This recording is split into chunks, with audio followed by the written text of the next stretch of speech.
Hello, magandang umaga po mga kaagapay. Ayon po sa pagbubulay ng salita ng Diyos, matatagpuan po sa Kawikaan 15 talata 1. Dito po ang sinasabi, ang malumanay na sagot, nakapapawi ng poot. Tayo po manalangin. Aming Diyos, maraming salamat. Gabayan po yung Banal na Espiritu, dapat naman kayo dagilain, sambahin at pasalamatan sa pangalan ni Jesus. Amen. May pamagat po, hinahon. Hindi ba may naririnig tayo na nagsasabi ng ganito? Mabait ako sa dilang mabait, pero huwag akong gagalitin at totoong nakalilimot ako. Nawawala pati aking pagkakristyano. Likas ng tao ang gumanti ng masama sa masamang pakita sa kanya. Tinatanggap ng psikolohiya ang pamamaraan itinuro noon pa ni Solomon na ang malumanay na sagot ay pumapawi ng galit.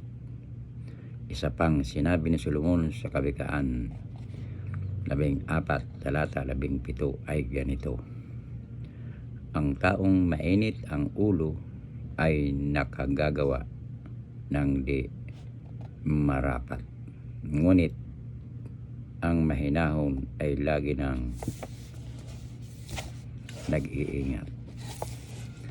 At kung minsan, kung susuriin, halos ay walang kabagay-bagay ang pinag-awayan at hindi dapat na lumaki. Kung ang isa lamang ay sumagot ng malumanay, papaano ito magagawa?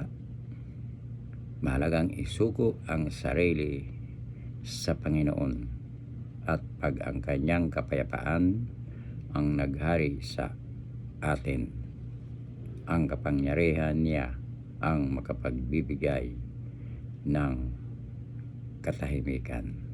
Pilipos 4 talata 7. Ang di malirip na kapayapaan ng Diyos ang mag-iingat sa inyong puso at pag-iisip sa pamamagitan ni Kristo Jesus.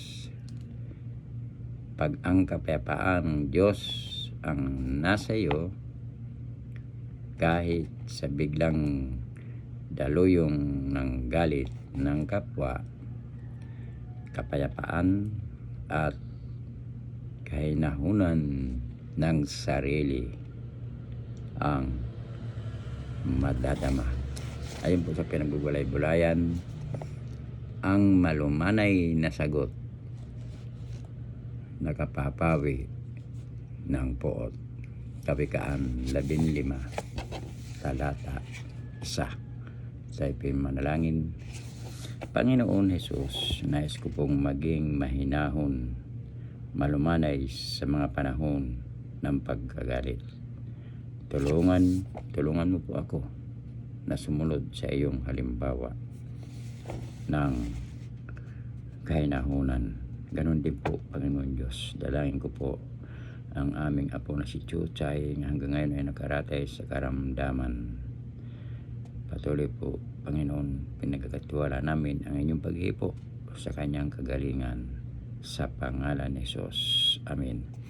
Maraming salamat po mga kagapay sa nakikinig na salita ng Diyos. Pagpalain po ang inyong buong sambahayan. Diyan lamang po kayo magbabalik sa Diyos ang papuri. Bye-bye.